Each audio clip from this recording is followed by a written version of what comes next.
안녕하세요. 이렇다 132회 시작하도록 하겠습니다. 오늘 유프로님 나오셨고요. 안녕하세요. 예, 안녕하세요. 찬이쌤도 나오셨습니다. 안녕하세요. 찬이쌤입니다. 예, 유프로님 오늘 저한테 좀 두꺼운 책을 선물해 주셨는데 오늘 어떤 주제를 가지고 나오셨나요? 일단 감사합니다. 예, 책은요. 금방 드린 책을 네네. 광고도 좀 하고 뭔가 검었네요 책이. 검었다. 책 내용을 중심으로 네. 책이 이제 신자유주의의 역사에 관한 건데요. 야, 이거 몇 페이지입니까 이거 도대체? 와. 엄청나다. 668페이지. 668페이지. 야, 써 있네요. 옴기니 6% 이렇게 써 있네. 아, 야, 대단합니다. 아니 이거를요 한글로만 쳐도 너무 힘들 텐데 이거를 번역 그게 몇 달 걸리겠는데 이거를 번역을 하셨어. 죽는 줄 알았습니다. 책 제목이 뭐라고요? 우주의 거장들로 제가 번역했는데요. 네. 그 원래 제목은 영어로 직역했는데 네. The Masters of Universe. 아, Masters of the Universe. 예. 아니 이게 우리 신자유주의라는 이 키워드가 꽤 좀 됐어요. 네네. 예전에 우리 언제 2000년도? 2000년대 네, 초반에 많이 얘기했죠. 그때 신자유주의 얘기 나왔었고 네. 그때 이제 시장 경쟁을 강조하면서 복지 정책에 반대하고 감세를 주장하는 이론 이렇게 이해를 하고 있었는데요. 네네. 참 매정하잖아요. 근데 이 매정한 이론이 왜 신자유주의라고 불리는지 저는 궁금했었어요. 자유란 말이 예전에. 참 좋은데. 그렇죠? 예, 근데 자유주의라고 하면은 개인의 자유를 중시하는 뭐 이런 긍정적인 이념이기도 하고 그런데 해고를 자유롭게 하고 복지를 위한 증세를 반대한다는 이론이 자유주의 한 형태라고 하는 게 저는 잘 이해가 안 됐었고 그때 사실상 노무현 정권 때 이게 신자유주의가 나오지 않았어요? 노무현 정부 좌파 신자유주의라는 말을 김대중 정부 때 우리는 이제 IMF 이후에 정말 신자유주의 뭐 구조조정 반대 뭐 이런 진짜 시위들 정말 많았죠. 저도 당시 시위 많이 했었고요. 이제 제가 지금 현재 읽고 있는 책이 백화점 여성 노동자에 대한 이야기인데요. 네네. 그 백화점 같은 경우에도 예전에는 이 신자유주의 개념이 있기 전까지만 하더라도 이게 주 2일에 이렇게 쉬었었단 말이에요. 뭐 매주 월요일 쉰달지. 그렇죠. 근데 지금은 한 달에 하루 이 정도밖에 쉬지 않는다는 거예요. 노동 조건은 더 악화됐는데 그 이론적 배경이 신자유주의다라는 생각이 좀 들었거든요. 이 저자는 어떤 사람이에요? 예, 저자는 저보다 젊은데요. 예, 영국의 역사학자이고요. 네. 지금은 뭐 변호사 활동하고 있는데 다니엘 스테드만 존스라는 사람입니다. 그 책은 영국에서 2012년에 이제 출판되었고요. 제가 거의 1년 반 걸쳐서 번역했습니다. 이게 그러니까 영국에서 출판된 지는 그렇게 오래된 책은 아니네요. 그러네요. 네. 예, 뭐 요즘은 뭐 즉각 보통 번역하는데 이거는 네. 그래도 조금 시간이 지난 거긴 하죠. 네. 예. 책은 이제 중심 내용은 어떤 거예요? 이게 이제 제목이 아까 The Masters of Universe라고 그랬지 않습니까? 저는 이제 우주의 거장들이라고 번역을 했는데 이걸 좀 풀어서 말하면은 세계를 실제적으로 지배하는 자들 뭐 이런 뜻으로가 있죠. 그게 맞네요. 그런 뜻으로 쓴 거네요. 우주를 지배하기 위해서 쳐들어온 사람들 뭐 이런 얼핏 보면 약간 물리학책 같기도 해요. 하이에크 프리드먼이 누군지 모르면 아니 저도 물리학자인가 이러면서 우주의 거장들 그러면 이제 지금 이제 제목 설명 좀 해주셨는데 이게 세계 경제를 좀 이렇게 움직이는 뭐 약간 안 좋은 쪽의 검은 손 같은 느낌이 들었었는데 제목은 우주의 거장들 그래가지고 뭔가 엄청난 뭐 그 신적인 존재 뭐 이렇게 좀 느껴져요. 근데 이제 이 책 내용은 신자유주의 이론을 다루는 게 아니고요.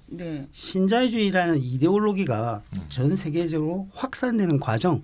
을 다루고 있습니다. 뭐 저자도 역사학자니까 역사적으로 이렇게 좀 봤군요. 사실 신자유주의는 저 하이에크라고 하는 오스트리아 출신의 경제학자가 이 지도자가 되어가지고 1947년에 어떤 조직을 만들었거든요. 그게 몽펠르랭해라는 건데요. 그 조직이 집요하게 이론을 개발하고 확산시킨 정치적 운동의 산물이라고 할 수 있습니다. 그래서 이 책은 하이에크라는 인물이 그리고 그의 조직들이 어떻게 시장 우선주의 이론을 전 세계적으로 전파했는지를 사적으로 역사적으로 고찰하고 있습니다. 신자유주의라는 이념이 정치적 운동의 산물이다. 의외네요. 얼핏 보면 이제 경제적인 어떤 변동이 동일이 돼서 네. 자연 발생적으로 생긴 것처럼 느껴질 수도 있는데 그게 아니라는 거죠. 예. 그러니까요. 네네. 그러면 제가 이제 처음 의문이 들었던 부분 자유주의가 무엇인지 그리고 무슨 이유에서 이 시장 우선주의가 신자가 붙어가지고 더 좋은 말 붙었어요. 네, 신. 신 새로운 신이겠죠? 뉴? 네, 뉴. 예, 새로운 신이 붙어서 신자유주의로 불리는지 살펴보면 좋겠어요. 일단 네네. 자유주의가 뭐죠? 네, 자유주의 하면 이제 영어로 리버럴리즘이죠. 리버럴리즘. 네. 네, 리버럴이 자유스러운 뭐 그런 뜻이니까. 리버럴 그러면 영어에선 리버레이트에서 온 거니까. 리버레이트는 억압으로부터 해방된다. 해방이죠. 네, 그러니까 사실 자유주의라는 건 18세기 계몽 사상에 기반을 둔 정치 철학이죠. 봉건적 압제로부터 절대 군주로부터 해방된다.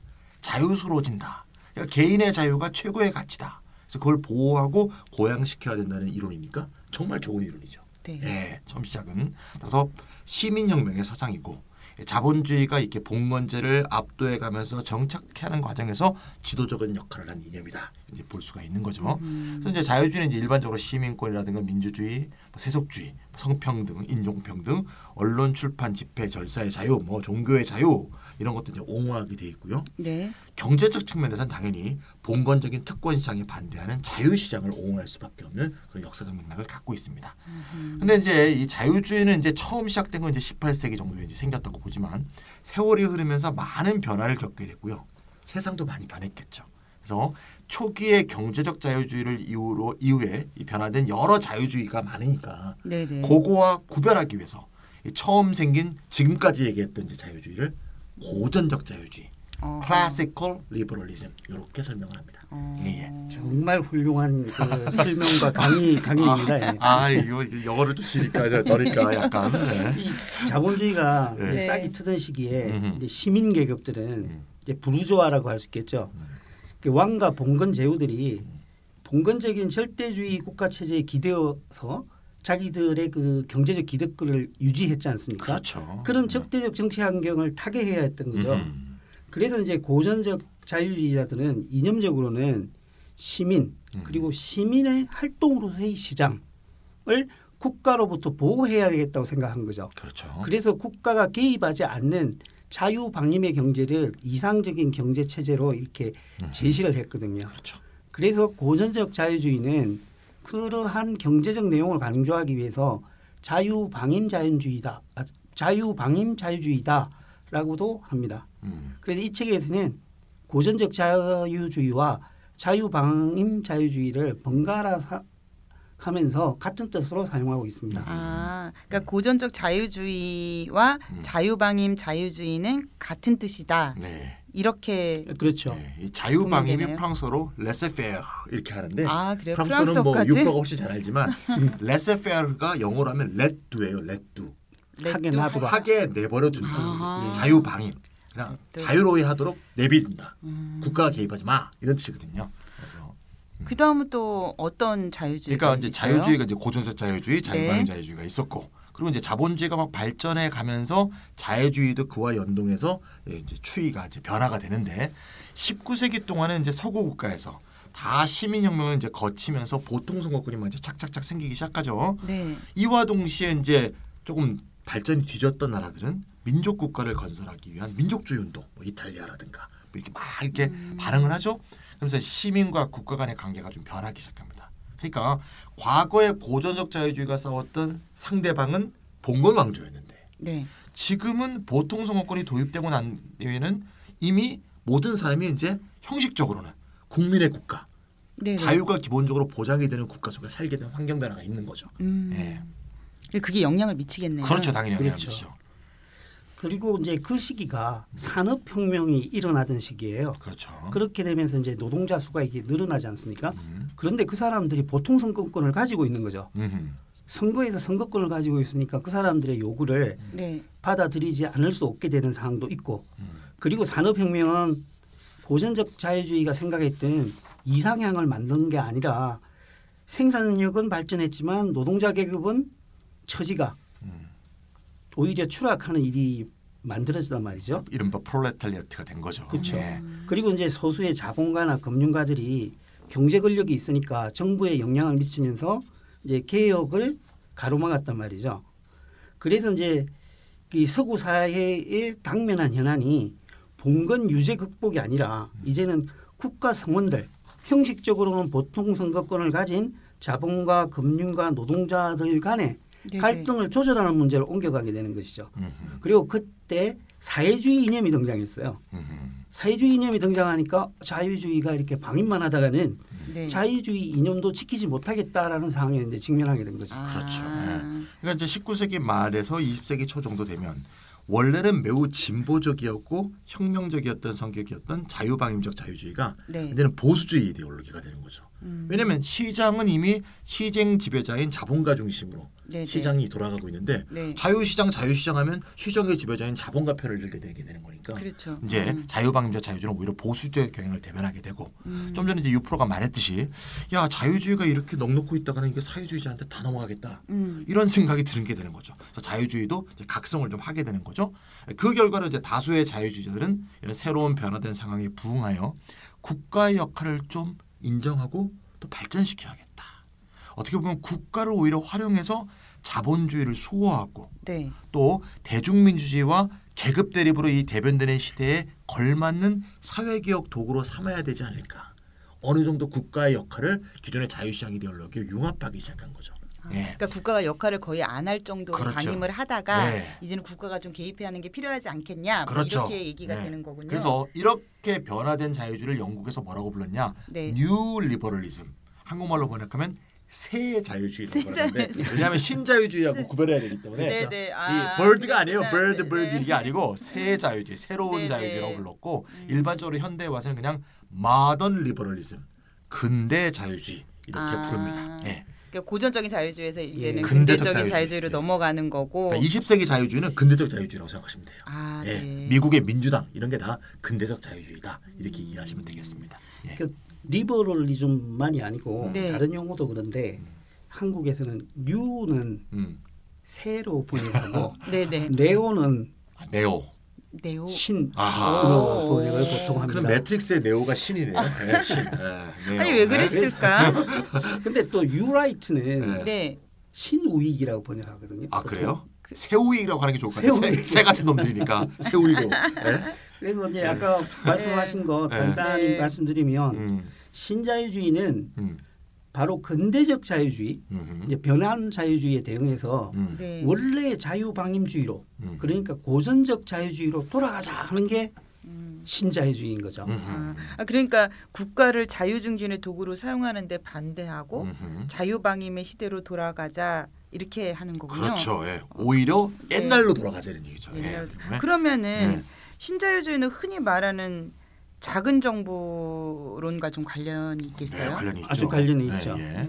그리고 이제 신자유주의 내용을 좀 더 상세히 파악하기 위해서는 근대적 자유주의에 대해서 좀 더 알아볼 필요가 있는데요. 아까 언급한 대로 근대적 자유주의에 있어서는 국가는 이제 자유에 대한 장애물이 아니라 시민의 자유를 확정하는 도구가 됐지 않습니까? 그런데 이 근대적 자유주의는 대공학이 일어나면서 더욱더 강화되게 됩니다. 그렇죠. 그러니까 국가의 개입, 그러니까 국가의 역할이 강화됐다. 더욱 강화되면서 내용이 더 채워지게 되는 거죠. 그 미국의 그 프랭클린 루스벨트 대통령은 1920년대 말에 대공황이 일어나지 않습니까? 거기서 벗어나기 위해서 우리가 추진한 정책을 잘 알고 있지 않습니까? 유일 정책이라고 그러지 않습니까? 제가 저기 어렸을 때 위인전 몇 권 안 읽었는데 거기 프랭클린 루스벨트 대통령 위인전 있었거든요. 그 정책에 의해서 정부 활동 영역이 확장되고 기업에 대한 규제도 상당히 강화됐거든요. 그래서 이제 그 뉴딜 정책이 근대적 자유주의 어떤 전형을 보여준다 이렇게 생각할 수가 있습니다. 맞습니다. 그래서 미국에서는 근대적 자유주의를 아예 유딜 자유주의다 이렇게 부르기도 하고요. 유럽적 전통에서는 사회민주주의다라고도 하기도 합니다. 사회민주주의까지 다 포괄이 될 수가 있겠죠. 아니 근데 이 뉴딜 자유주의랑 사회민주주의라는 이 용어가 너무 다르게 느껴지는데. 그럼 유럽을 우리가 조금 우호적으로 보는 경향이 있기 때문에 그래서 그런 건가요? 근데 이제 이런 이제 경제 사상의 변화도 근데 근대적 자유주의 토대를 강화했어요. 이제 예전에 이제 많이 다뤘던 건데 그 전통적인 자유방위경제학이 대공황 같은 경제적 위기를 설명하지 못할 때 나타난 사람이 케인즈이지 않습니까? 네. 케인즈가 새로운 대안 이론을 발전시켜서 국가가 경제에 적극적으로 개입해야 된다라는 것을 주장했잖아요. 이런 케인즈 사상이 근대적 자유주의의 경제 이론적인 토대가 되는 것이죠. 그렇죠. 그래서 신자유주의는 경제학의 맥락에서는 케인스주의에 대한 즉 적극적 개입주의에 대한 반기를 든 것이다라고 할 수가 있습니다. 그 근대적 자유주의는 국가를 자유의 신장의 도구로 바라보는 것과 함께 경제에 대한 국가의 적극적 개입을 내용으로 한다 이런 뜻이군요. 그렇죠. 네. 그러면 신자유주의는 구체적으로 언제 어떻게 태동하게 됐죠? 이 책에 따르면 우주의 거장들에 따르면 네. 신자유주의는 전강기, 전강기라고 하면은 유럽에서 전쟁과 전쟁 사이 제1차 대전과 제2차 대전의 사이에 그때 참 많은 일이 있었거든요. 전쟁, 공황, 그렇겠죠. 파시스트, 나치, 그리고 러시아 혁명, 음. 공산주의의 출현 이런 것들이 이제 그 연속적으로 일어났단 말이죠. 이럴 때 개인의 자유가 좋다. 고전적 자유에 대해서 많은 그 감화를 받은 자유주의자들이 자유주의를 새롭게 이 위험 속에서 재건해야겠다라고 생각하고 이론적 활동을 전개하기 시작합니다. 이들이 초기 신자유주의라고 초기 신자유주의자라고 이 책에서는 설명하고 있죠. 아까 말씀하실 때는 케인스주의에 대한 대응이라고 하셨었잖아요. 근데 뭐 파시스트, 나치, 공산주의에 대한 대응 이러니까 이게 어떤 연관성이 있는지 좀 궁금한데요. 그런 면도 있고 저런 면도 있고죠. 이 위치 자체가 그런 면도 있고 저런 면도 위치 자체가 네. 파시스트, 나치, 공산주의가 이렇게 막 밀려드는 거에 대해서는 대응이기도 하고 네. 자유주의 내부에서 볼 때는 또 케인즈주의에 대한 대응이기도 하고 좀 복잡한데요. 일단 뭐 17년에 러시아 혁명이 일어났던 건 다 아실 거고 그러다 보니까 이제 공산주의 또는 사회주의 이론이 자유주의를 대신해서 뭐 거의 뭐 청년층 또는 그다음에 노동자 계급을 완전히 휩쓰는 어떤 최대 진보적 대안으로 이제 부상을 하게 되는 거죠. 그러는 와중에서 22년 이탈리아에서는 이 1차 세계대전의 이제 평화협정 베르사유 조약이라고 하죠. 이거에 대한 불만이 원인이 돼서 이제 무솔리니의 파시스트당이 정권을 장악하게 되는 정말 황당한 일이 벌어지고 독일도 나중에 그 이후로 대공황 이후에 33년에 나치가 역시 합법적 방법으로 정권을 당선이 돼서 장악하게 되는 이렇게 되니까 결국 자유주의 입장에서 볼 때는 자유주의를 위협하는 게 한편에서는 공산주의, 네. 한편에서는 파시스트 나치 이 두 개가 다 자유주의를 위협하게 되는 거죠. 예. 다른 한편에서 고전적 자유주의 입장에서는 뉴딜 자유주의가 또 있는데 뉴딜 자유주의가 결국 뭔가 하면 이러한 상황에서 자유주의 내부로부터 네. 이 문제를 어떻게 해결할 것인가 하는 자체 내부의 대응이었다고 볼 수 있죠. 근데 고전적 자유주의 입장에는 그것도 어떻게 보면 약간 좀 국가의 개입이 강화된다는 점에서는 공산주의나 나치나 파시스트하고 별 비슷한 거 아니야? 오히려 자유주의의 기본적으로 일탈한 거 아니야? 이렇게 생각할 수 있으니까 그런 의미에서는 신자유주의 입장은 케인스주의자도 대척점에 있다 이렇게 이제 동시적으로 말할 수가 있는 거죠. 예. 그러니까 뉴딜 정책 같은 건 너무 나갔다 이렇게 봤다는 거죠. 그렇죠. 사실 뉴딜 정책은 사회주의 정책이라는 비판을 미국 내에서도 많이 받았어요. 실제로 법원이 어떤 정책은 헌법에 위배된다라고 판결도 내리거든요. 그렇죠. 그러니까 루스벨트가 재판관을 바꿔버렸어요. 그래서 판결을 바꾸는 실제로 거죠. 그 2차 세계대전 상황에서는 소련과 미국이 또 동맹국이다 보니까 네. 같이 파시스트와 싸우다 보니까 실제로 사상적으로도 네. 경향적으로도 그런 사람들이 정부 내에서도 많이 있었습니다. 그때 당시 거기도 공수처가 필요했나? 그러면 신자유주의자들은 어떻게 활동을 시작하게 됐어요? 저 우주의 거장들 여기 그 부분을 잘 설명하고 우주의 거장들. 우리 얘기할 때마다 이 책 제목을 계속 우리 청취자들이 외울 수 있도록. 우주의 거장들. 물리학책이 아닙니다. 생각을 가졌던 사람들이 네. 많이 흩어져 있었거든요. 이 사람들이 1938년에 파리에서 어떤 토론회를 개최를 해요. 월트 리프만 토론회인데 유명한 자유주의자죠. 월트 리프만이 좋은 사회, 굿 소사이어티라는 책을 썼거든요. 그 책에 대해서 토론하면서 자유주의에 대해서 우리가 재정립을 해보자 하는 토론회를 만들어가지고 그때 조직을 결성합니다. 그런데 1939년에 8년인가요? 나치가 폴란드 침공하는데 네. 바로 2차 세계대전이 발발해버려가지고 다 도망갔어요. 이게 어디 뭐 유럽에 전쟁이란 건 국가의 역할이 최대한 동원되는 체제니까 자유주의가 어디 설 데가 없죠. 그러게요. 네. 그리고 이제 네. 나치한테 잡히면 안 되니까. 큰일나니까 죽으니까. 그런데 이제 이 신자유주의자들이 전쟁이 끝날 무렵인 거의 이제 전쟁은 미국의 승리로 된다 할 네. 때쯤에 그게 1944년이거든요. 그렇죠. 이때 하이에크라는 경제학자 아까 말씀드린 사람이 네네. 노예의 길이라는 책을 출판을 해요. 이게 엄청난 성공을 거둡니다. 네. 그걸 계기로 해가지고 1947년에 몽펠르랭 해라는 걸 결성을 해요.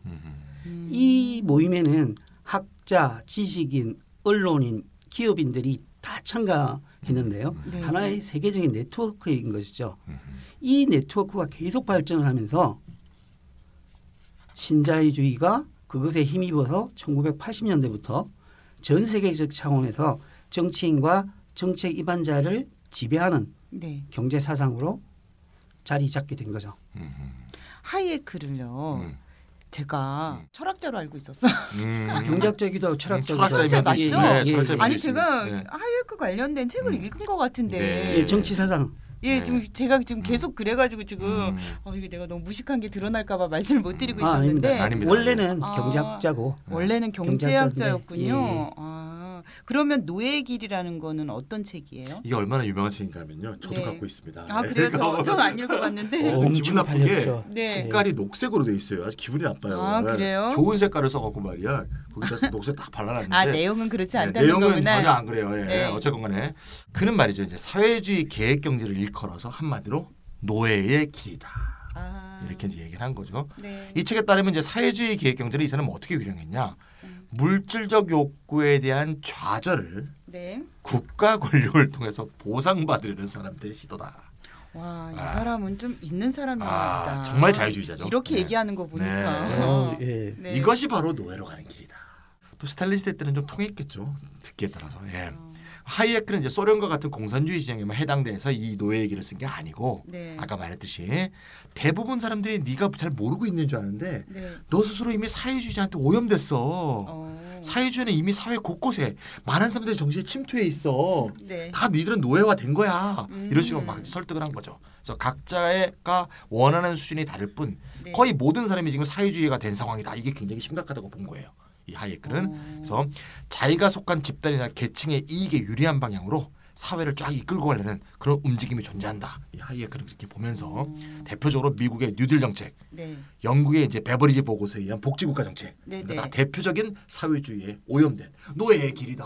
이렇게 얘기합니다. 너무 저랑 노선이 완전 180도 다른 분이군요. 네. 이게 뭐 반공도서처럼도 생각이 들고. 네네. 그런데 하이에크는 복지국가까지 사회주의적이라고 공격을 한 셈인데 왜 그렇게까지 했어야 됐어요? 이 하이에크에게 있어서는 개인이 자유시장 체제에서 너무나 중요한 겁니다. 개인이 의사결정을 하는 것. 네네. 예, 상이한 개인은 다양한 역량을 가지고 있고 그 다양한 역량이 시장에서 이렇게 차별적으로 평가받는 것이 정당하다라고 생각하는 거죠. 네. 그래서 하이에크에 따르면은 결과의 불평등은 모든 사람이 적어도 시장에서는 동등한 기회를 가지기 때문에 바람직한 것이다라고 주장하는 거죠. 이론가들은 말은 막 맞는 것 같으면서 좀 이상해. 그 말은 무슨 말인가 하면요. 네. 사회적인 이동, 계급의 이동이 가능하기 때문에 네. 불평등은 문제가 되지 않는다. 오히려 자유시장 체제는 실패한 사람들이 누구나 자신의 주도하에서 계속적으로 도전해서 성공할 수 있는 기회를 가질 수 있기 때문에 오히려 정의로운 사회인 것이다라고 이야기하는 것이요. 그래서 오히려 정부가 그러한 시도를 할 능력이나 의사가 없는 경우에도 그들의 실패를 보상해줘 버리면 네. 오히려 사람을 불공평하게 대하는 것이다라고 이야기하는 거죠. 아니 이렇게 자유롭게 기회가 많은데 왜 그것을 국가가 알아서 해주냐 뭐 이런 건가요? 기회의 균등이 아. 시장에서 제일 잘 보장된다고 보는 거죠. 그런데 이제 그게 시절 좋을 때 얘기잖아요. 그렇죠. 우리나라 같은 경우도 80년대 잘 나갈 때는 일하고자 마음 먹으면 사실 뭐 임금이 적어서 그렇지 취직하기는 그렇게 어렵진 않았잖아요. 그런데 경제적인 불평등이 심화될 때가 저는 문제라고 생각을 하거든요. 그러니까 뭐 새로운 기회에 도전할 기회도 차별적으로 주어지게 되고 그러면 그리고 또 현재 이제 지금 우리 사회도 그런데 운동장이 완전 기울어져 있을 때 이 동등한 기회가 주어진다고 하면서 경제적 차별을 정당화하는 이런 경우들이 있잖아요. 네. 저는 그러면 안 된다고 생각하거든요. 그러니까 하이에크 같은 사람의 생각으로 보면 이제 경제학 책을 보면 하이에크 생각이 네. 맞는 것처럼 보이죠. 그래프 다 그려놓고 네. 모든 개인이 시장 속에 이렇게 통등하게 참가하는 것처럼 보이는. 네. 안 그런 거 우리가 다 알잖아요. 그러니까요. 스타트가 다르잖아요. 스타트가. 예. 그럼요. 그러니까 흑수저 얘기가 나오는 그러니까 거잖아요. 자산 불평등이 스타트의 네. 차이를 사실 갖다 주죠. 네, 모든 네. 교육의 불평등이라든가 기회의 그럼요. 불평등. 근데 어쨌든 하이에크 얘기를 좀 우리가 이제 오늘은 검토하고 있으니까 하이에크 얘기는 뭔가 하면 결국 사람들이 다 다르고 네. 능력도 다 다르고 네. 예, 다 불공평한 건데 원래. 근데 결과를 평등하게 만들려고 이렇게 네. 하다 보면 이게 오히려 잘못된 차별이다. 예, 이렇게 얘기를 하는 거고요. 그래서 신자유주의 사고의 핵심은 네. 재분배. 이 재분배라는 거 있잖아요. 소득 재분배. 네. 이런 거는 결과의 평등을 만들려는 아주 나쁜 시도인 거지. 예. 또 평등을 추구하는 건 인간의 의욕을 꺾을 뿐만 아니라 네. 사실상 인간을 도덕적으로 타락시킨다라는 게 신자유주의 핵심적인 이데올로기다 이렇게 볼 수 있습니다. 우리도 많이 듣는 얘기죠 요새. 그러네요. 네네. 인간의 의욕을 꺾어도 좋고 인간을 도덕적으로 타락해도 좋으니 먹고는 살 수 있어야 되잖아요. 네네. 사람이 죽지는 말아야 되잖아. 아, 진짜 이 양반 참 그러네요. 근데 좀 궁금해지기도 한다. 저 어떤 얘기가 이어질지. 그런 거잖아요. 우리가 사회복지 얘기 나올 때마다 늘 듣는 얘기. 사람을 게으르게 만든다. 이제 근데 이런 얘기들이 어디서부터 기원했을까 생각해 보니까 이게 하이에크로부터 시작됐구나 이런 생각이 들어요. 예, 그러한 논리를 최근 노예의 길이 미국에서 엄청난 성공을 거둬요. 1945년 4월에 미국에서 발행되는 우리 잘 알지 않습니까? 리더스 다이제스트. 잘 알죠. 예, 그 책에 굉장히 보수적인 잡지입니다. 근데 이게 왜 이렇게 잘 들어? 우리 학생 때 이거 왜 이렇게 많이 읽었지? 샘터 같은 것처럼 생각하고 많이 읽었는데 그렇죠. 그럼요. 굉장히 보수적인 반공주의적인 그런 사실 잡지예요. 이게. 그러니까. 예. 여기 책에 요약본이 실려요. 얼마나 잘 읽히겠습니까? 그래서 그러게요. 일반 대중으로부터 큰 인기를 누리거든요. 네. 그 책에 발간하고 난 뒤부터는 네. 미국 전역에서 홍보 행사 열리고 하이에크는 원래 경제학자이기 때문에 이름은 있었어요. 근데 네. 학계에서만 이름이 있었는데 네. 이때는 대중적인 유명 인사가 돼버린 거죠. 그런데 이렇게 책 한 권 성공했다고 해서 새로운 사상이 유행하고 막 그래요? 옛날엔 그랬나요? 바로 그렇게 되지는 않았는데요. 네. 미국의 기업인들이 하이에크에게 다가갑니다. 하이에크가 뉴딜 자유주의에 대한 비판을 했단 말이죠. 네. 그러면서 거기에 대한 많은 숭배자들을 만들어냈어요. 네. 리더스 다이제스트에서 보고 와 하이에크 하는 게 된 거죠. 그래서 많은 기업인들과 기업들이 세운 재단에서 네. 하이에크를 재정적으로 돕기 시작합니다. 하이에크가 사랑스러웠겠어요. 그렇죠. 기업인들은. 그럼요. 네. 우리의 이론적 투사가 되겠구나. 그러니까요. 이러는 거죠. 그래서 하이에크는 이 후원에 힘입어 가지고 좌파의 영향력에 맞서서 개인의 자유와 자유시장을 수호하자는 환대서양 유럽과 미국에 네. 있는 네트워크를 지식인의 네트워크를 형성하게 됩니다. 그것이 몽펠르랭 회의고요. 네. 이게 스위스의 버베라는 곳에서 만들어졌는데 거기에 펠러랭이라는 산이 있어요. 그러니까 몽이잖아요. 몽이 산이죠. 예. 그래서 그 산에서 첫 모임을 했기 때문에 몽펠르랭 회라고 부릅니다. 몽펠르랭입니다. 정확히 그렇죠. 말하면. 네. 그러니까 이게 참 우리나라도 참 이 뉴라이트들이 네. 정말 하이에크 좋아합니다. 뭐만 얘기하면 하이에크. 근데 뭐만 요즘 얘기하면 하이에크. 유라이트 다 지금 거의 잊혀졌는데 선생님 때문에 또 다시 생각나.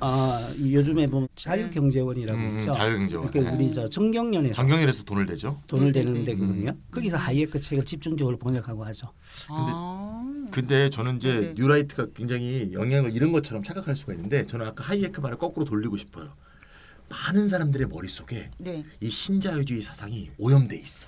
예, 우리나라 그게 국민들 맞는 것 특히, 같아요. 그게 다 오염돼 있어. 뭐 좀 얘기하다 보면 다 툭툭 튀어나온 말들이 신자유주의 이데올로기예요. 그러니까 뉴라이트는 사실 모두가 뉴라이트가 된 것 같은 그런 생각도 저는 좀 가끔 들게 맞아요. 되는데 조금만 얘기해 보면 그러니까 이런 게 사실 아까 우리가 처음에도 얘기했지만 조직적으로 이렇게 움직였다는 거 아니에요. 그러니까 사회주의자들도 왜 국제 조직이 있었죠? 사회주의 인터내셔널. 공산주의자는 코민테른이라고 공산주의 인터내셔널이 있었어요. 그런 것처럼 몽펠랭해라는 건 결국 신자유주의 인터내셔널인 거죠. 국제적인 연합 조직. 네, 좀 약한 곳이 있으면 지원도 하고 자금 지원도 하고 좀 이론 지원도 하고 가서 강연도 하고 서로 키워주고 막 이렇게 하이에크가 특히 강한 인상을 받은 것은 영국의 페이비언 협회예요. 이 페이비언 협회가 영국의 유명한 자유주의죠. 자유주의 또는 자유주의적 사회주의라고 볼 수 있죠. 그렇죠. 이 협회는 체계 보급을 많이 했거든요. 페이비언 협회가 소책자 이런 거 굉장히 많이 냈어요. 그리고 강의하고 그렇죠. 그래서 그런 책을 막 보급시켜서 특히 엘리트 공무원들, 국장급, 과장급 이런 사람들 있잖아요. 이런 사람들과 정부, 사회기구에 다 이렇게 들어가갖고 영국의 이 베버리지 보고서에 의한 사회 정책 같은 걸 발전시킨 걸 보면서 우리도 이렇게 해야겠구나 이렇게 착안을 한 거죠. 그러니까 반대편한테 배운 거죠. 그러니까 사회주의자들이 이 국제적인 연대 조직을 만들듯이 신자유주의 연대를 구축해가지고 이 사상을 보급하자 뭐 이랬던 거네요. 그렇죠. 그리고 특히 하이에크는 조직만 배운 것이 아니고 지식인의 사상 투쟁이 정치적 성공을 위해서는 중요하다는 것을 확실하게 깨달았어요. 이론 투쟁에서의 승리는 단기적으로 실패하더라도 결국에는 정치적 성공으로 이어진다. 이렇게 갖고 생각을 한 거죠. 이때는 개인적 세상이거든요. 세상은 모두가 개인적을 따르고 있는데 마침내 성취하기 위해서 밑에서부터 사상 투쟁을 해야 된다고 생각한 거죠. 그래 하이에크는 사상이 정치적, 공적인 사회의 주류에 스며드는 과정에서 누가 제일 중요하냐면 지식인이 중요하다 그랬어요. 근데 이때 지식인은 이론가가 아니라 이 사람은 지식인을 사상의 중개인, 세컨드 핸드 딜러라고 했는데 저는 그렇게 보정했습니다. 제가 많이 쓰는 표현은 소매상입니다. 소매상. 소매죠. 소매상. 이제 그 유시민이 쓰는 소매상인 거죠. 이 하이에크는 이제 지식인과 사회주의라는 빰불에서 썼어요. 그래가지고 사상 투쟁을 중요시하는 거죠. 우리 사회주의자한테 배워야 된다. 그 내용의 일부를 보면은 지식인 집단은 단지 이론가, 언론인, 교사, 목사, 강사, 출판가, 라디오 논평가, 소설가, 만화가, 예술가만은 아니다. 근데 이 사람들은 대개 사상을 전달하는 데는 전문가일 수 있지만은 그들이 전달한 사상에 대해서는 대체로 아마추어들이라는 거죠. 전달은 잘하는데. 그런데 지식인은 여기에 또 뭐를 포함시켜야 되는가 하면은 과학자, 의사 같은 많은 전문 직업인과 기술자도 포함시켜야 된다. 이 전문가들은 늘상 인쇄물을 통해서 교류를 하잖아요. 그래서 자신의 영역 바깥에서도 새로운 사상의 전달자가 된다는 것이죠. 뭔가 하면 자신의 분야에서 가진 전문적 지식 때문에 대부분의 사람들이 관련 주제가 아니라 하더라도 진지하게 그 사람 말을 듣는다라는 거죠. 오늘날 그리고 일반인들은 사건과 사상에 대해서 거의 대부분을 이런 전문가들, 유명 인사들을 매개로 해서 배운다 이렇게 이야기합니다. 그렇죠. 이게 번역이라서 이제 많이 매끄럽지는 않는데요. 그렇죠. 뭔 말인지 딱 느낌이 오네요. 예를 들면 뭐 사대보험을 비판한다 하더라도 의사가 왜 자기 의료계 실정을 얘기하면서 야 건강보험이 문제가 있어 이렇게 할 때 팍팍 어떤 설득력이 생기는 거 아니야. 일반적으로 뭘 얘기하는 것보다 그런 얘기를 하는 거죠 지금. 근데 그게 하나 더 나가서 과학자가 경제에서 이야기하면 그 사람은 경제에 대해서는 문외한인데 과학적 명성 때문에 그 사람이 이야기한 경제 이야기가 먹혀 들어간다. 그러니까 예를 들면 우리 그 요즘에 토크쇼 같은 거 많이 하잖아요. 그렇죠. 알뜰신잡 뭐 이런 거. 여기에 알쓸 죄송합니다. 의사들이 나와요. 네네. 맞습니다. 한모 의사가 나와가지고 그 사람은 피부가 전문인 사람이거든요. 근데 모태통에 대해서 이야기해요. 그렇게 해서 모태통에 대한 어떤 그 관점이 은연중에. 근데 그거를 하이에크가 얘기를 한 거잖아요 이미. 근데 최근에 대중매체나 이런 걸 보면 지금 우리도 예를 들어 정치적으로 어떤 대립이 생겼을 때나 이랬을 때 그런 방식으로 꼭 이게 이용을 하거든요. 사람들도 여론 전파를 하는 방식이. 그러니까 아까 그 이야기는 여론 주도층을 설득하자. 이거지 않습니까? 그렇죠. 경제적 문제에 대해서 제가 이야기하는 것보다 정우성 배우가 이야기하는 게 훨씬 파급력이 큽니다. 너무 이해가 확 됐어 지금. 6%님 그렇죠. 얘기해 주셔가지고 고개가 끄덕. 6% 하다가 정석으로 튀니까 좀 약간 좀 개분 좀 느껴집니다만. 네. 아니 그냥 확 이해됐어요. 정우성이 막 경제에 대해서 얘기하고 막 이래봐요. 그러면 정우성이 우주의 거장도 소개하면 아마 엄청 잘 팔릴 걸. 제 정우성을 만나세요. 그러니까. 이게거든요. 전문가라 하더라도 이 사람 이렇게 이야기해요. 네. 전문가라 하더라도 전문성이 발휘되는 곳은 사실상 좁다. 그렇지만 전문가는 세상 넓은 데 대해서 다 이야기를 할 수가 있고 네네. 그걸 이제 그들먹거릴 수 있는 게 지식인의 특권이다. 그런데 사상은 그 사람들을 통해서 전달된다. 이렇게 이야기하는 거죠. 그러니까 하이에크가 아까 뭐 노예 길에서 그런 얘기 했던 거잖아요. 사회복지는 사람들을 게으르게 만든다. 뭐 능력에 대한 정당한 보상이 이루어지는 능력주의가 사회발전의 동력이다. 막 이랬는데 이런 사상들을 여론 주도층을 통해서 보급하는 걸 목표로 한다. 이런 얘기잖아요. 그런 정치투쟁인 거죠. 아니 그런 좀 속담 같기도 한데 이런 주장이 사람들의 사고방식에 큰 영향을 미치겠지만 그것만으로 세상의 흐름을 바꿀 수가 있을까? 이런 생각도 들어요. 그거만으로 못 바꾸죠. 예, 그게 끝이지 않고요. 하이에크의 주어진 기업의 자금이 상당히 많았기 때문에 몽펠러링 해만을 건설하는 데서 그치지 않았어요. 사실 신자유주의 사상의 전파에 있어서 이론적으로 가장 큰 역할을 한 곳은 미국에 있는 시카고 대학을 중심으로 하는 시카고 학파거든요. 시카고 학파라는 것은 이제 시카고 대학 경제학과에서 배웠거나 가르친 사람으로 구성되어 있는 정부 개입에 반대하고 시장의 효율성을 극단적으로 강조하는 학파이거든요. 사실 이 학파와 하이에크는 이론적으로는 상당히 달라요. 근데 정치적 결론이 같거든요. 그래서 하이에크는 기업 자금을 시카고 대학으로 연결시켜주는 역할을 합니다. 그리고 자기도 시카고 대학에 사상이 달라가지고 경제학과로는 못 가고 사회사상위원회 교수를 차지하거든요. 교수 자리를. 그러니까 하이에크는 두 개의 그 신자유주의 조직을 만든 거예요. 시카고 학파 그리고 몽펠러링에 이렇게 만든 거죠. 완전 이 사람 무슨 이렇게 중개인 같은 느낌이 든다. 이 신자유주의 혁명가죠, 뭐. 레닌입니다. 레닌.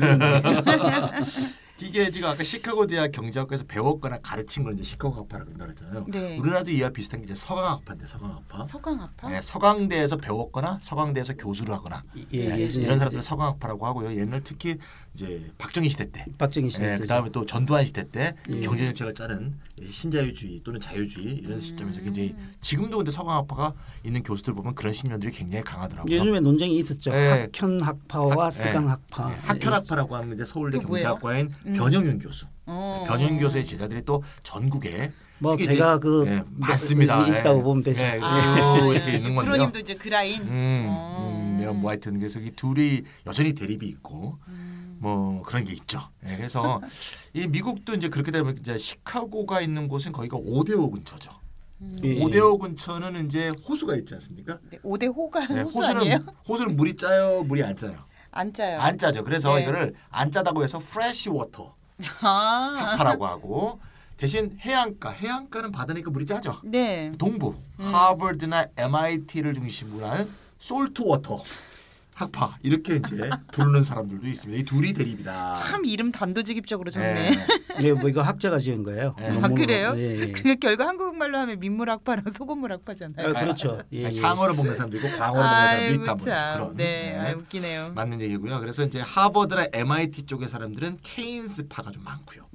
정부의 개입 정책, 복지 정책, 아까 말했던 마던 리버럴리즘, 미국 민주당 이런 쪽의 생각을 갖고 있는 사람들이 많고. 시카고 대학은 이제 케인스 사상에 반대하고 복지 정책도 반대하고 자유시장 원리를 강조하는 보수주의 이데올로기 이런 것들을 강조하는 사람들이 쫙 몰려 있는 그런 식의 학파 형성이 되었습니다. 아까 말씀드린 대로 하이에크는 이 시카고 학파하고도 이론이 다르거든요. 근데 결론이 같아요. 자유시장. 그러니까 정치적 운동하는 사람이 이론이 중요하니까 결론이 같으면 되지. 그러니까 시카고 학파를 딱 지원을 해주는 거죠.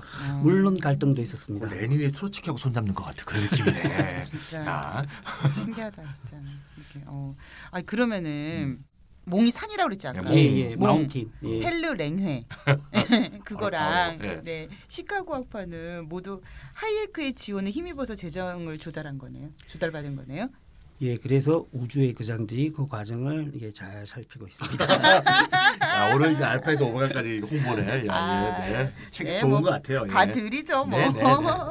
근데 이제 기업들이 하이에크 그리고 시카고 학파를 재정적으로 이게 왜 이제 후원을 하게 됐는지 그러니까 좀 배경은 좀 들었지만 이제 좀 어떻게 그렇게 된 건지 좀 자세하게 알고 싶고요. 그리고 정부 개입이나 복지 제공이 반드시 기업에게 불리한가? 이것도 저는 또 궁금해요. 그렇죠. 이게 좀 이해를 하려면 미국 역사를 좀 이해하면 좋을 것 같은데요. 네. 미국이 1960년대 초까지 최고 소득세율 최고율, 최고 소득세율 이게 얼마였다고 생각하시는지 아시면 훌륭한 사람. 몰라. 한번 줘보세요. 우리 같은 경우는 30 몇 % 될 거예요. 지금 소득세가. 저희 그때 방송할 때 우리나라 소득세가 지금요 최고세율이 42%. 42%. 그러면은 미국이 1960년대 초까지 최고 소득세율이 얼마였을까?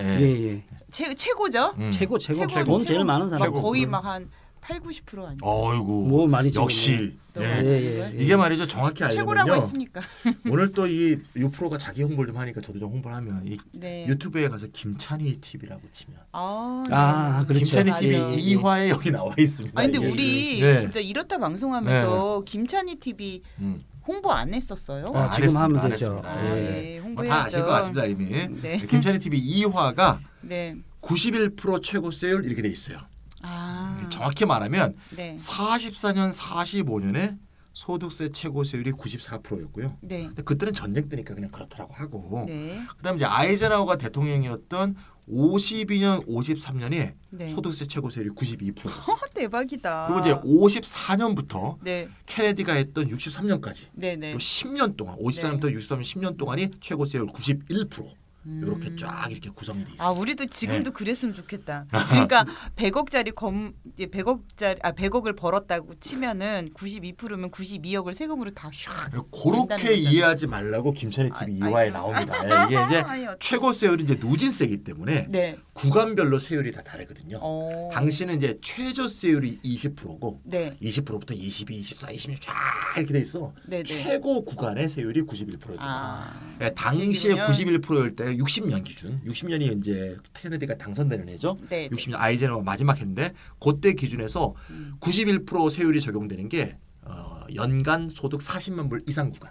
40만 불 이상 구간인데 그게 지금의 이제 물가지수로 보면 물가지수가 그때에 비해서 8.5배가 올랐어요. 그러니까 우리나라 돈으로 쉽게 얘기하면 현재 시가로 볼 때 37억보다 더 번 것에 대해서는 91% 토해내라 그런 뜻입니다. 그러니까 이게 구간별로 적용하니까 그러면 뭐 제가 만약에 100만 원 벌었다고 해서 뭐 그건 아니죠. 그건 아니에요.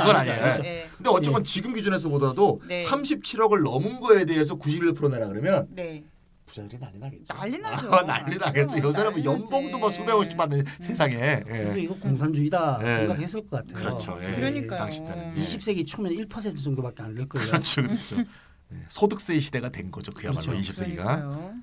그런 상황에서 정부의 규모를 줄이자는 하이에크와 시카고 학파의 주장은 기업인들한테는 새로운 시대의 복음 같은 거죠. 그러니까 왜 그렇게 기업인들이 하이에크에게 다가갔는지 이해가 되네요. 91%를 이렇게 파고 차인 선생님이 세율 이렇게 소득세율 말씀을 해주시니까 이거 뭐 기업인들이 좋아하지 않을 수가 없는 이론가가 딱 탄생을 한 건데요. 아마 제가 기업인이었어도 부자들 세금 줄여주겠다는데 아낌없이 지원을 해줄 것 같아요. 참고로 지금 미국은 최고세율이 37%입니다. 예전에 비하면 엄청나게 줄어든 겁니다. 그게 신자유주의가 수행해낸 일입니다. 하이에크가 완전 그리고 이제 하이에크 같은 경우에는 이제 그때는 프리드만 이렇게 이제 같이 하는데 그때가 냉전이지 않습니까? 그리고 노예의 길은 사회주의 계획 경제를 비판하는 거잖아요. 냉전 시대에 반공주의가 미국에서는 강했거든요. 그 반공주의와 결합을 해야 되는 거죠. 그렇죠. 그래서 이제 힘을 발휘했던 것이고 여기서 이제 또 하나 주목해야 되는 것은 몽펠러해의 지부라고 할 수 있는 싱크탱크들의 역할입니다. 그러니까 연구소란 말이죠. 연구소들의 역할이 있습니다. 가끔 신문에서 헤리티지 재산 안 들어보셨어요? 브루킹스 연구소 이렇게 나오지 않습니까? 이 헤리티지 재산이 신자유주의의 어떤 핵심적인 역할을 했던 재단이거든요. 우리나라 자유경제원 같은 거죠. 네, 그런 거죠. 네. 1940년대부터 70년대 이르기까지 신자유주의 사상을 육성하고 보급한 곳은 언론인, 정치인, 정책 전문가, 학자 그리고 사상에 동의하는 여러 유명 인사들로 구성된 이제 몽펠러랭해인데요. 이 몽펠러랭해는 네트워크이지 않습니까? 네. 그 네트워크에는 이데올로기 기업가라는 말을 쓰는데 이데올로기 기업가요? 예. 책에서는 그렇게 표현하는데 자유시장의 사상을 보급하는 역할을 맡은 기업가들이 이 연구소를 운영하게 됩니다. 그런 연구소로는 미국에는 미국 기업연구소라고 있어요. 그리고 경제교육기금이라는 게 있고 네. 그리고 제일 유명한 것이 이제 헤리티지 재단입니다. 그리고 카토 연구소 이런 게 있었고요. 영국의 경우에도 대처 정부에 결정적인 영향을 미치는 곳이 경제문제연구소, 정책연구센터, 아담 스미스 연구소 이런 연구소들이 쫙 생기면서 몽펠러랭의 실질적인 지부 역할을 수행하게 됩니다. 이 우주의 거장들의 저자는 이 조직들이 개인의 자유 아주 좋지 않습니까? 그리고 자유시장, 낮은 조세, 규제 완화, 정부 역할에 대한 메시지를 아주 간결하게 설득력 있게 네. 만들어서 이렇게 전파했는데 그 노력을 안 했다면은 신자유주의는 학계에만 머무를 수도 있다라고 평가를 합니다. 학계에만 머물러 있었으면 좋았을 걸 그랬습니다. 자, 그리고 지금까지 우주의 거장들 이 책과 관련해서 내용들을 소개해 주셨는데 이걸 한번 좀 정리를 해봐야 되겠어요. 네네. 자, 미국 등 서구 사회가 대공황을 거치면서 케인스 사상에 따라서 정부가 경제에 광범위하게 개입하게 되었다. 그런데 이러한 정부의 개입주의에 반대하는 신자유주의자들이 하이에크를 중심으로 뭉쳤고 그 조직이 몽펠르랭회다. 이런 많이 나오는데 말씀이고요. 발음이 어려워요. 네. 어렵네요. 네.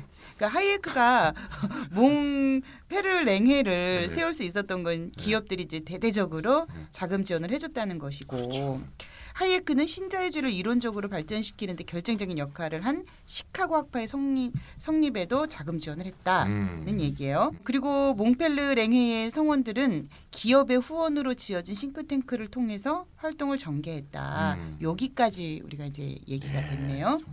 우리나라 뉴라이트들이 딱 이렇게 배운 것 같아요. 이렇게 해야겠다. 네네네. 그래서는 그러면 일반적으로 신자유주의가 득세하게 된 거는 1980년대 초에 영국의 대처 그리고 미국의 레이건이 집권한 시기부터라고 하잖아요. 그렇습니다. 네. 저도 그렇게 알고 있는데 그런데 1980년대 이전에는 신자유주의가 아니라는 얘기잖아요. 그 말은 그렇죠. 그렇죠. 그 말은 곧 그러면 그 시대는 어떻게 특정 지어질지 그리고 무슨 계기로 신자유주의로 넘어오게 되었는지 이 과정들이 궁금하고요. 처음에 시작할 때 서구의 자유주의는 대공황을 거치면서 근대적 자유주의로 전환했다고 말씀을 해주셨는데 1970년대까지는 근대적 자유주의가 우위를 보이다가 신자유주의에게 주도권을 내줬다 이렇게 들리거든요. 어때요? 예, 그렇습니다. 이 우주의 거장들의 저자는요. 네. 제 입장에서 네. 신자유주의를 미국의 뉴딜 자유주의와 영국의 사회민주주의로 대변되는 전후 합의에 대한 도전이다라고 규정하고 있습니다. 여기서 전후 합의라고 하는 것은 2차 세전이 끝나면서 서구에서 합의된 바인데요. 실제적인 내용은 베버리지가 제안한 복지국가 그리고 케인스가 제안한 경제 개입주의를 실제적인 내용으로 합니다.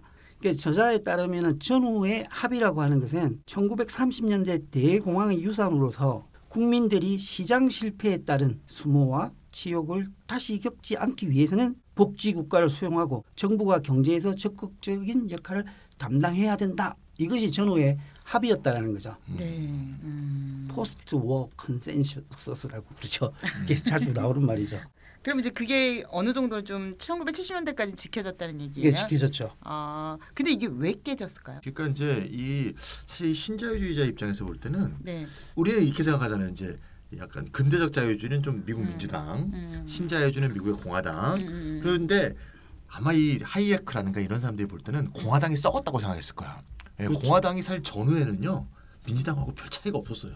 별 차이가 없어요. 예를 들면 아이젠하워가 아까 얘기했죠. 91% 최고 세율실이 아이젠하워인데 아이젠하워가 공화당이에요. 가만히 놔뒀거든요. 네. 예. 이의를 제기하지 않았습니다. 그리고 68년 이후 당선되는 닉슨. 네. 닉슨이 공화당인데 닉슨은 뭐라 했냐면 우리 모두가 케인스주의자다 이런 말도 했어요. 심지어. 그러니까 공화당이 썩은 거죠. 얘네들이. 그래서 공화당을 개조하기 위한 공작들을 막 하면 와중에서 어떤 일이 있었냐. 그 과정 동안에 이제 미국이 경제적으로 굉장히 번영을 했단 말이에요. 네네. 근데 70년대 들어가면서 그 번영이 한계에 봉착한 거죠. 그래서 인플레이션이 일어나는데 실업이 동시에 발생하는 우리 경제학 책에서 봤던 스태그플레이션이 일어나면서 네. 이제 케인스의 어떤 인기, 케인스 경제학의 효력에 대해서 많은 사람들이 의문을 품게 되는 상황이 딱 접어들게 되는 거죠. 예. 이게 사실은 베트남전이라든지 석유 위기 뭐 이런 것들이 겹쳐서 일어난 일이거든요. 경제 위기가 왔다고 해서 지배적인 사상이 바뀌게 되는 거예요?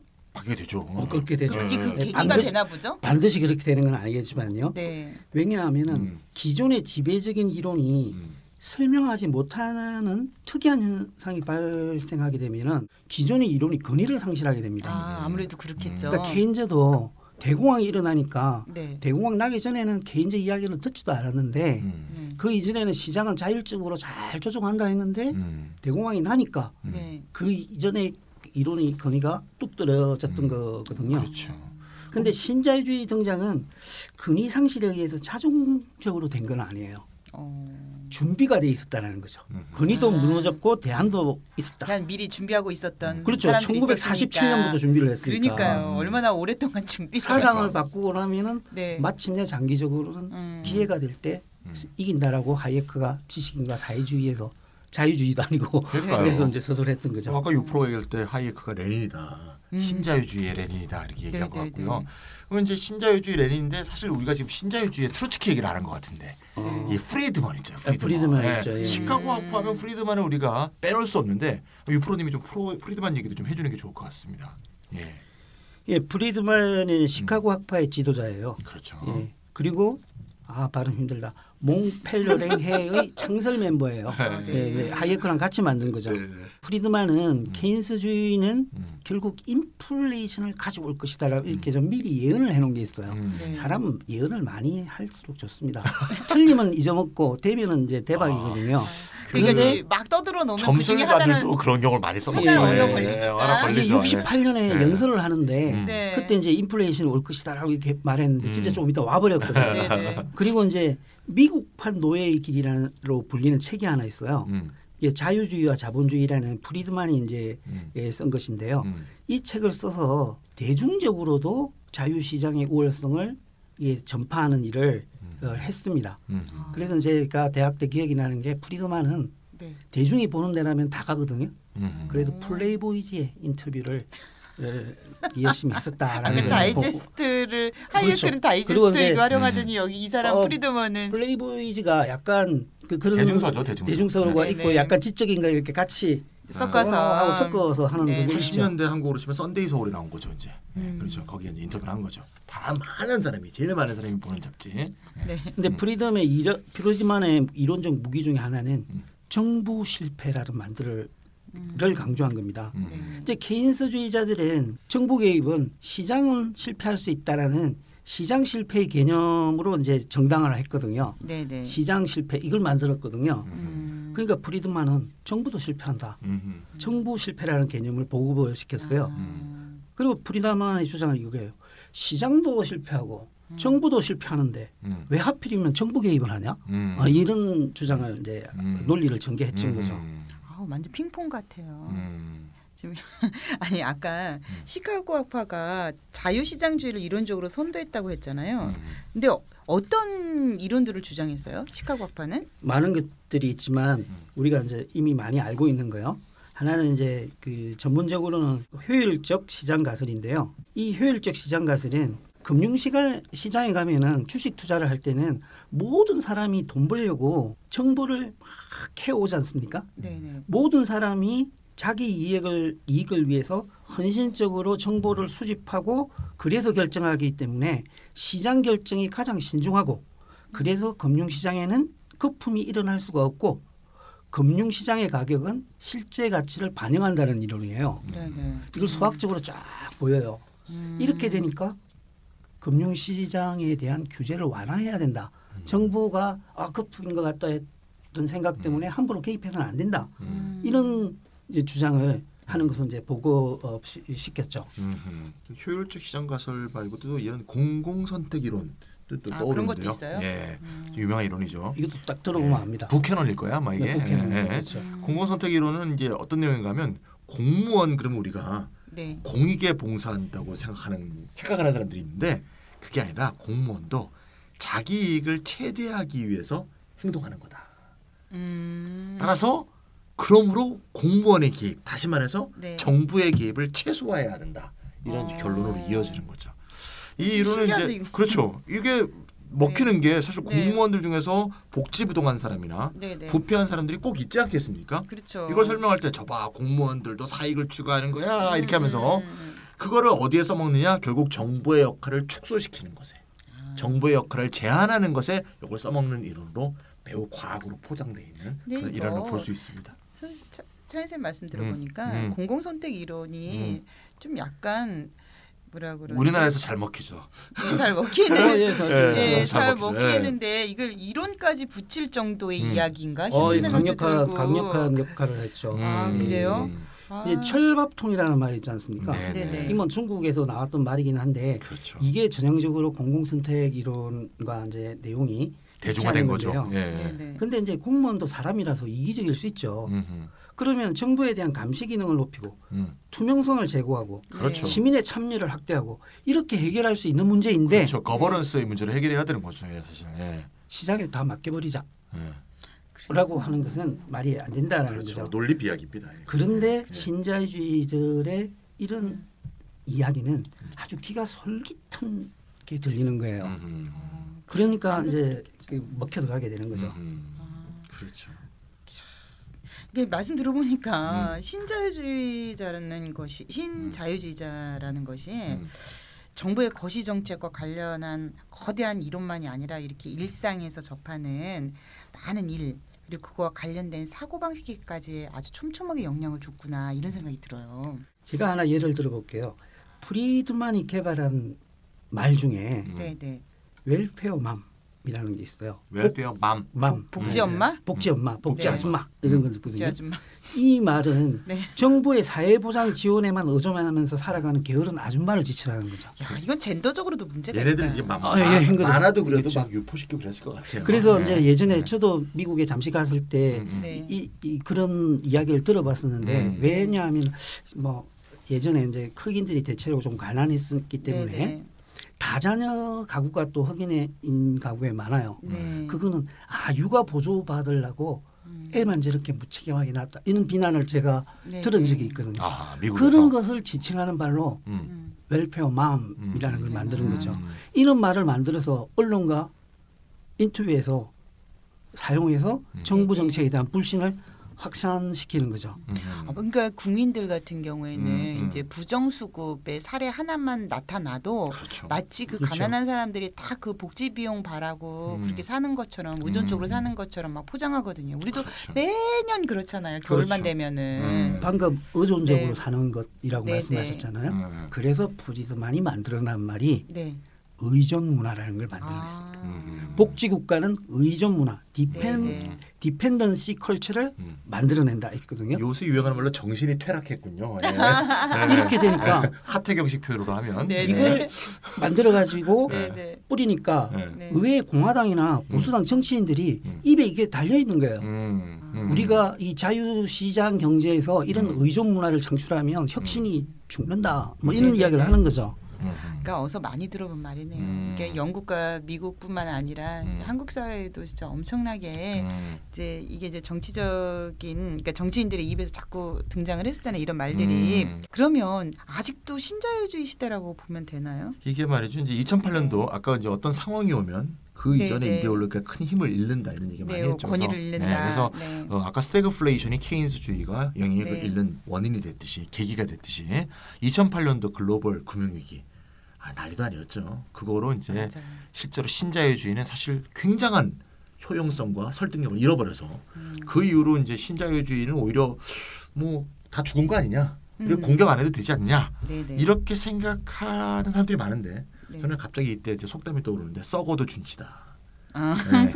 망해도 부자는 망해도 몇 년을 간다 그런 말 있잖아요. 네. 신자유주의가 사실 그런 상황인 것 같아요. 우리가 뭘 좀 하려 그러면 퍼주기다.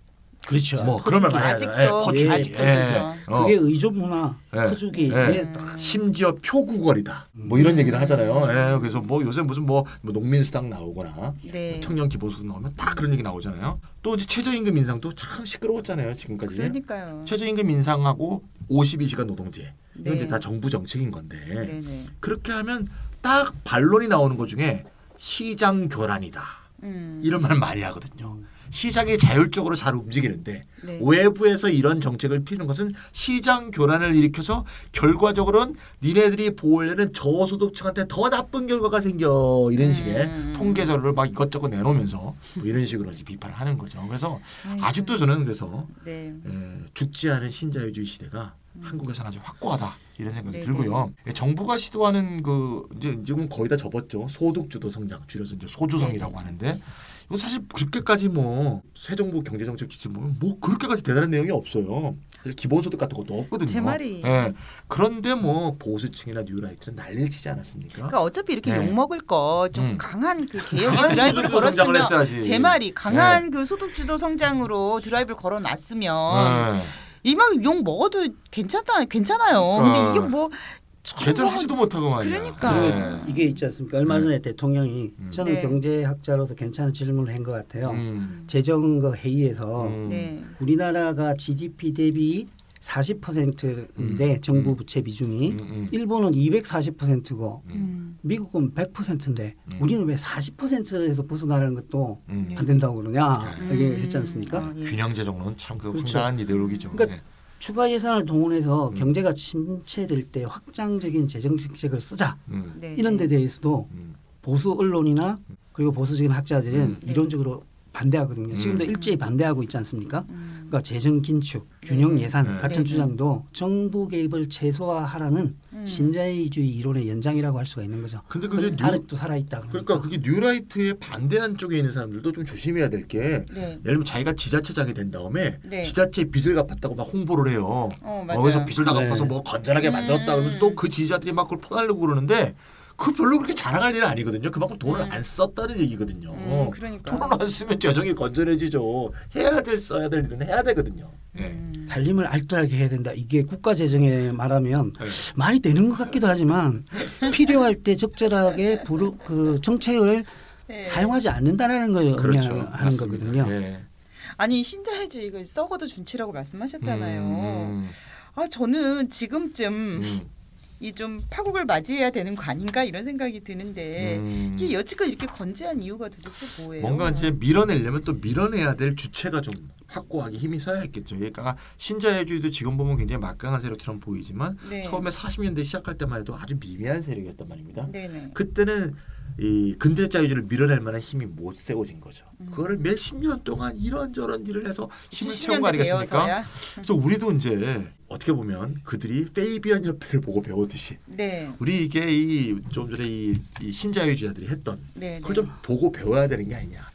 이론도 좀 더 정교할 뿐만 아니라 네네. 많은 지식인들하고도 공감대를 넓히고 또 그 다음에 우리는 뭐 재벌 같은 돈은 없지만 네네. 우리의 뭐 작은 돈이라도 모아서 이걸 좀 더 많은 대중과 대화할 수 있는 공론의 당으로 만들고 사실 지금 신자유주의를 대신할 수 있는 이론으로 예를 들면 뭐 포스트 케인지언의 뭐 일자리 보장론, 최종 고용자로서의 정부론 이런 것도 있고 저희들이 많이 얘기하는 기본소득론 이런 것들도 있고 이런 사실 대체할 수 있는 이론들이 자꾸 개발되고 또 뭐 MMT 이론이라든가 이런 이론들도 막 개발되고 있는데 요게 좀 더 힘을 얻으려면 우리가 해야 될 일이 굉장히 많지 않을까. 네, 하이에크가 준 시사점이 많은 것 같아요. 그러니까요. 그렇죠. 그러니까 우리도 예, 좀 예. 적극적으로 이거를 그 대중과 호흡하는 맞습니다. 어떤 그런 중개 역할을 할 사람들도 필요하고 음. 지식인 뭐 정치인 뭐 각종 전문가들하고 뭘 만들어야 될 것 같아요. 아까 예. 그 소매상 얘기했잖아요. 그러니까요. 그러니까 우리가 이제 이 사실 이런 이렇다 방송도 어떻게 보면 소매상인데. 그렇죠. 예, 전문가들이 이론만 개발하고 있으면 이거는 파급력이 없는 거예요. 그렇죠. 많은 사람들과 호흡을 해야지. 근데 중요한 건 우리가 유명한 사람이 아니라는 게 지금 중요해. 아, 유명합니다. 유명한 사람이 좀 이렇게